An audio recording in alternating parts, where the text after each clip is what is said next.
పశ్చిమ గోదావరి జిల్లా పెనుమంట్రలో ఆధ్యాత్మికంగా ప్రసిద్ధి చెందిన జుత్తిగ గ్రామంలోని శ్రీ ఉమా వాసుకి రవి సోమేశ్వర స్వామివారి దేవాలయంలో నరసాపురం వైఎస్ఆర్సీపీ రెబల్ ఎంపీ కనుమూరి రఘురామకృష్ణంరాజు ప్రత్యేక పూజలు నిర్వహించారు.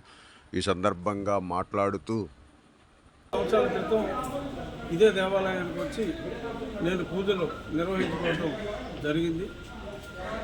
ఈ సందర్భంగా వేద పండితుల ఆశీర్వాదం స్వీకరించడం, అందులోనూ ఇప్పుడున్న అంటే నేను ఎంపీ అయితే ఎక్కడ, ఎమ్మెల్యే అయితే ఎక్కడ, ఇలాంటి పలు ప్రశ్నలకు సమాధానం కోసం వెతుకుతున్న ఈ సమయంలో చక్కటి దర్శనం, వేద పండితుల సంపూర్ణ ఆశీర్వచనాలు తీసుకోవటం నాకెంతో ఆనందంగా ఉంది.